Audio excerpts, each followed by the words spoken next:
ఈరోజు ఉదయం నుండి మా మనవాడు వెనక వెనకనే తిరుగుతా, నానమ్మ రేపు నా పుట్టినరోజు కదా, నాకు చాక్లెట్ కేక్ కొనిస్తావా, పైనాపిల్ కేక్ కొనిస్తావా అని ఒకటే నస.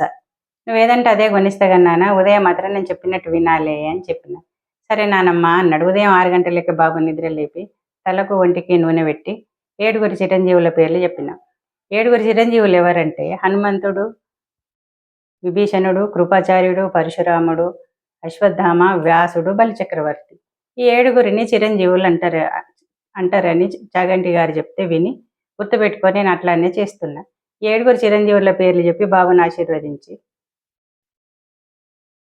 చక్కగా తలస్నానం చేయించి కొత్త బట్టలు వేసి దేవునికి దండం పెట్టించి ఆవు పాలల్లో కొన్ని నల్ల నువ్వులు బెల్లం కలిపి 3 సార్లు తీర్థంలాగా బాబుని లోపలికి పుచ్చుకోమని చెప్పి అందరం కలిసి శివాలయానికి వెళ్ళినాం. శివాలయంలో శివదర్శనం అయిన తర్వాత పూజారి గారితో ఆశీర్వచనం ఇప్పించి బాబుకి గుడి ఆవరణలో ఒక మారేడు చెట్టును నాటి అక్కడి నుండి మా ఊర్లో ఉన్న అనాథ శరణాలయానికి పోయినాం. అక్కడ ఒక 25 మంది 30 మంది పిల్లలు ఉంటారు. వాళ్ళకి చాక్లెట్లు, బిస్కెట్లు అన్నీ ఇచ్చి, ఇంకా ఆ రోజు భోజనానికి అయ్యే ఖర్చుకు కూడా డబ్బులు ఇచ్చి, పుస్తకాలకు పెన్సిళ్ళకు కొన్ని డబ్బులు ఇచ్చి ఇంటికి వచ్చినాం.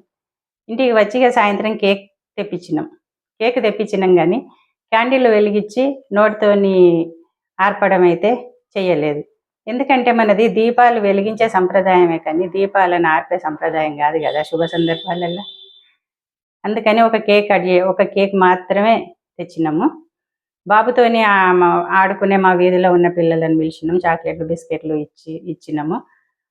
మా కుటుంబ సభ్యులను కొంతమందిని పిలిచి సాయంత్రం డిన్నర్ ప్రిపేర్ చేసినాము. ఈ రకంగా బాబుది పుట్టినరోజు జరుపుకున్నాం.